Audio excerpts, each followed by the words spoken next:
Knit through the left loop increase, also known as a KLL. So to do this increase, you're going to knit through the left loop of the stitch you've already knitted. So knit the stitch, now identify the left arm of the V stitch, 1, 2, 3, below the one on the needle. So again, it's the second one below the needle. You scoop that up and you knit it through the back loop. We'll do it one more time.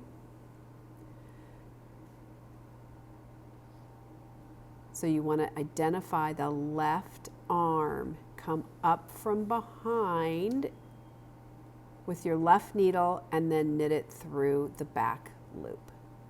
And that's a KLL.